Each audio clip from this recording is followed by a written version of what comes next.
आप लोग इतना सीरियस क्यों देख रहे हैं सर? नहीं नहीं, आप टेंशन मत लो, मैं सीरियसली हास्य रस का ही कवि हूँ। ये तो मैं ज्ञान की बात इसलिए कर रहा हूँ ताकि आपको लगे कि इसमें मेरे में अकल वकल भी है। हाँ, नहीं तो लोग हास्य रस के कवि को हल्के में ले लेते हैं बाबूजी। अरे बोले ये क्या सुनाएगा, तो चुटकुले सुनाएगा। आजकल चुटकुलेबाजों की भी कमी नहीं, लेकिन मैं आपको मौलिक सुनाऊंगा जो भी आनंद का है। अच्छा, हल्के लेने की बात से याद आया दीदी, मेरा जब जन्म हुआ, अभी तो फिर भी मैं दिख रहा हूँ, भगवान की कृपा है कि अभी ठीक ठाक शरीर हो गया। नहीं तो जब मैं पैदा हुआ, आदरणीय प्रोफेसर साहब, तो मेरे पिताजी बताते, बोले बेटा लोगों के बच्चे पैदा होते हैं, शिवेंद्र भैया लोगों के बच्चे पैदा होते हैं तो वो नर्स लेके आती है, लीजिए सर आपके यहाँ बेटा हुआ है, लीजिए सर आपके यहाँ बेटी हुई है, आपके यहाँ बेटा हुआ है। जब मैं पैदा हुआ तो नर्स ऐसे लेकर के आई, लीजिए पंडित जी कुछ ना कुछ आपके यहाँ भी हुआ है।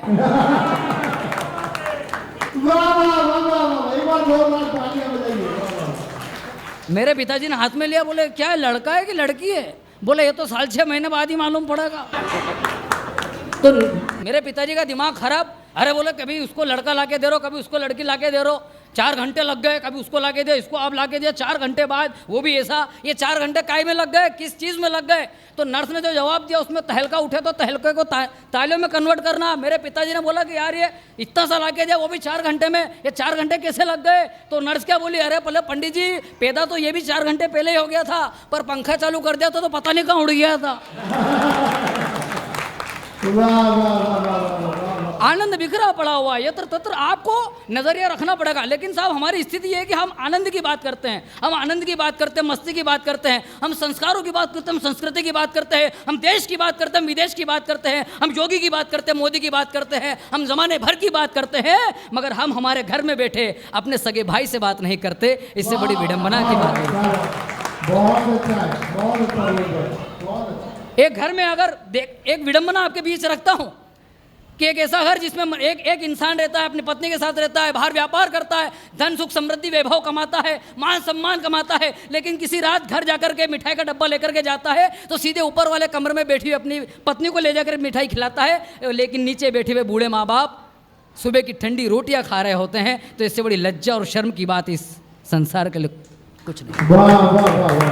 मैं 4 पंक्तियां रखता हूं कि बाहर आए बिना कभी कोयल नहीं गाती। पंक्तियां में आदरणीय पदम अलबेला साहब के चरणों में समर्पित करता हूं कि बाहर आए बिना कभी कोयल नहीं गाती, अग्नि बिना कभी बाती जल नहीं पाती, और माना कि जवानी तन मन को जोश देती है, माना कि जवानी तन मन को जोश देती है, मगर बुजुर्गों के आशीष बिना मुसीबत टल नहीं पाती, मुसीबत टल ये बुजुर्गों का सम्मान हमारे हृदय में वास करता है, तभी हम उन संस्कारों की जड़ में जा करके मेहनत करके हम किसी वृक्ष की ऊंचाई को प्राप्त करते हैं। लेकिन आजकल के बच्चे कितने खतरनाक है, ये देखो आप, इतने विचित्र होते हैं, इतने गजब के होते हैं बच्चे। ए बेटा एक बार जरा जोर से भारत माता की, देखा आपने, इतनी देर से चिल्ला रहे थे। लेकिन आप लोगों को अपने संस्कारों पर, इन माता पिता को गर्व होना चाहिए कि जब जब संतोष सागर जी ने खड़े होकर के ये कहा कि भारत माता की जय, तो आपसे 4 गुनी ज़्यादा इन बच्चों ने आवाज़ लगाई और जय घोष किया है। इस बात पे आप लोगों की तालियां होनी चाहिए, क्योंकि इन नवांकुरों में आज हमने भारत माता के जय के नारों को समावेशित किया, उनके रगों में डाला है। लेकिन जब ये समावेशन बचपन में तो हो जाता है, जब बड़ा हो जाता है आदमी तो अपने घर रस्ते में उलझ जाता है, वो चीज़ें समाप्त हो जाती है। वो समाप्त ना हो इसलिए मैं 4 पंक्तियां पढ़ता हूँ उन रणबांकुरों के लिए जो खड़े होकर के, आज स्वतंत्रता दिवस है, जो खड़े होकर के माँ भारती की रक्षा के लिए, अपने प्राणों का न्यौछावर करने के लिए मन में संकल्पित होकर के खड़े हैं कि दौलत छोड़ी, शोहरत छोड़ी, सारा खजाना छोड़ दिया, दौलत छोड़ी, शोहरत छोड़ी, सारा खजाना छोड़ दिया, उस भारत माँ की खातिर किसी ने राज घराना छोड़ दिया, और हुंकार भरी जब सीमाओं पर जाकर वीर सपूतों ने, और हुंकार भरी जब सीमाओं पर जाकर वीर सपूतों ने, तो आंख दिखाते दुश्मन ने भी आंख उठाना छोड़ दिया, आंख दिखाते दुश्मन ने। बोले भारत माता की। बहुत बढ़िया, अच्छा लग रहा है, बढ़िया आनंद आ रहा है। लेकिन मैं आपको एक बात बताऊं, आदमी जितने भारत माता की जय कार्य नारे लगा ले, संस्कार की बात कर ले, लेकिन वो अगर किसी ऐसे आदमी के साथ उलझ गया जो भयंकर टेढ़ा आदमी है, तो वो खुद टेढ़ा आदमी रहता है, उसको भी टेढ़ा कर देता है।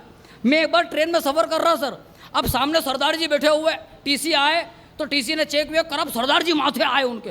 अरे वीर जी एक बात, टीसी महोदय बोले हाँ बोलिए। अब मेनू 4 बजे लुधियाना उतरना, अब 12:30 रात हो रही है, मैं थोड़ा सा सो रहा हूँ, आप मेरे को 4 बजे उठा देना लुधियाना में। अरे बोले सर मेरे को टिकट चेक करना। नहीं मैं आपका हाथ जोड़ता हूँ, इनको किसी को क्या खाऊँ, ये खुद भी सो जाएंगे ट्रेन में, किसको क्या खाएं, इनको नींद आ जाएगी साथ वालों को, आप मेरे को लुधियाना 4 बजे उठा देना जी, मेरे को उतरना है, परजाई जी की तबीयत खराब है, 4 बजे उठा देना लुधियाना। मैं ना उतरूँ, धक्के मार के उठा करके उतार देना, मेरी नींद खराब है। ओके ठीक है, टीसी ने बोला ओके वीर जी ठीक है, सो जाइए आप, सो जाइए। सज्जन आदमी था टीसी ने सुला दिया, सरदार जी सो गए, मैं भी सामने वाली बर्थ में सो गया दीदी। अब वो सुआ गए, सुबह 7 बजे सरदार जी की नींद खुली, अमृतसर पहुंच गई ट्रेन, 4 की 7 हो गई, उठे और दिमाग खराब, सरदार जी का आग बबूला, और टीसी को ढूंढ ढांड के निकाला, बुलाया और वहाँ खड़े होकर 10 गालियाँ दी। ओ यार कैसा आदमी है यार, बिल्कुल बुद्धि नाम की चिकनी जी, मेरे को उठाया नहीं यार, 7 बज गई, मैं अमृतसर आ गया, मेरे को लुधियाना जाना था यार, कैसा आदमी है यार, मकार आदमी है यार, तेरे को 50 बार बोला यार, मैंने उठा देना, क्या धिक्कार है यार।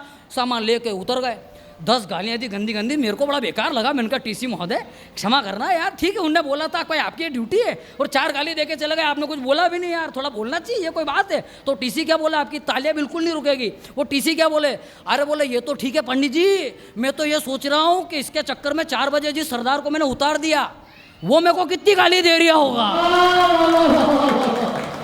जी, सरदार को मैं धक्के मार के उतार दिया। तो ये हो जाता है सर, आप कुछ करने। अच्छा संसार में इतनी विचित्रताएं हो गई हैं आजकल, इतना दिखावा हो गया है, सोशल मीडिया का कुप्रभाव देखो आप।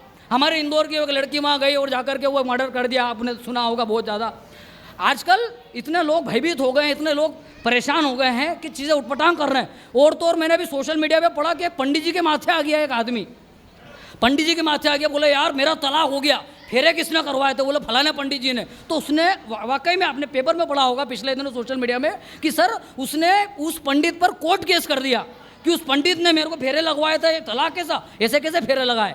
तो सर हमारे पास में जुगल किशोर जी पंडित जी रहते बेचारे, वो बहुत सीधे बापड़े मेरे मित्र हैं, तो वो इतने सीधे हैं, तो वो डर गए। 3 महीने तक उनने पंडिताई का कर्म छोड़ दिया, कर्म कांड। और बोले नहीं यार मेरे को डर लगे यार, कोई कोर्ट केस कर दे, मैं तो लगन फेरे नहीं करूँ। अरे मैंने क्या ऐसे क्या, आप हिम्मत भरो, ऐसा थोड़ी होना है, आप करो, ये तो अपना कर्म है यार ब्राह्मण का, तो करवाओ। तो उनने करवाया तो ठीक है, लेकिन उनने कार्ड छपवाए, वो कार्ड नए छपवाए बेचारे ने 1,500 रुपये के, और कार्ड में लिखवाया पंडित जुगल किशोर व्यास, तालियां उठेगी आपकी, लिखवाया पंडित जुगल किशोर व्यास, सारे कर्म यज्ञ यज्ञादि मांगलिक कार्य, सारे सभी प्रकार के कार्य संपन्न कराए जाते हैं, होम हवन सब कराया जाता है, सारे मांगलिक कार्य शुद्ध पद्धति से कराए जाते हैं। नीचे लाइन लिखी, उसको पढ़ के आपके आनंद आएगा, बारीक चीज़ है, अगर समझ गए तो आपकी तालियां उठेगी। उनने लिखा कि सारे मांगलिक कार्य कराए जाते हैं, सारे मांगलिक कार्य कराए जाते हैं, पर कोई मांग लीक हो जाए तो उसकी गारंटी नहीं ली जाती। हाँ कोई लीक वीक हो जाए तो हमारा गारंटी, ये संकट है सर। तो आइए सबको सुनना, आदरणीय अलबेला साहब को सुनना है। मैं 4 पंक्तियाँ रख करके स्थान ग्रहण करता हूँ, केवल एक छंद रख दूँ ताकि थोड़ा सा और चेहरे पे आपके मुस्कुराहट आ जाए और आप रोहित झन्नाट को याद करें। ज्ञान की बात तो हो गई, मैं ज्ञान की बात से बात को ख़त्म नहीं करूँगा, चेहरे पे ठा के आ जाए आपके। आप लोग अच्छा सुन रहे हैं। हमारे वहाँ भोपाल में अग्रसेन चौक पे कार्यक्रम हुआ, वो ताली नहीं बजा रहे बीच में सेठ जी, आप लोग तो बहुत तालियां बजा रहे हैं, वो सेठ जी बैठे हुए वो ताली नहीं बजाए, तो मेरा दिमाग ख़राब हुआ। मैंने उतर के पूछा बाद में कार्यक्रम, मैंने कहा सर आप तालियां नहीं बजा रहे हैं, क्या बात है, आपका नौकर बैठा वो भी ताली बजा रहा है, आप ऐसे सुमड़े जैसे देख रहे हो हमको घूर घूर के। हमारे मालवा में सुमड़ा उसको कहते हैं जो हंसता ही नहीं बिल्कुल भी, वो सुमड़त्व को प्राप्त हो जाते हैं ऐसे लोग, हंसते ही नहीं बिल्कुल भी। तो मैंने कहा सर आप क्यों नहीं हंस रहे हैं, तो सेठ जी ने ताली नहीं बजाने का क्या कारण बताया। 4 पंक्तियों में रखता हूँ इसका कि सेठ जी बोले कि मैं तो खूब बड़ा आदमी हूँ, तालियां बजाना मेरे नौकर का काम है। इसके लिए भी रख रखे हैं सर कि सेठ जी बोले कि मैं तो खूब बड़ा आदमी हूँ, तालियां बजाना मेरे नौकर का काम है, हंसने मुस्कुराने की भी फुर्सत नहीं मुझे, मंदिर भी जाना मेरे नौकर का काम है, कि बीवी को घुमाना हो या बच्चे को पढ़ाना हो, या कि बीवी को घुमाना हो या बच्चे को पढ़ाना हो, या मेरा कान भी खुजाना इस नौकर का काम है। तो मैंने पूछा ये 2 बच्चे भी तुम्हारे ही हैं खुद के, या फिर ये भी तुम्हारे। धन्यवाद।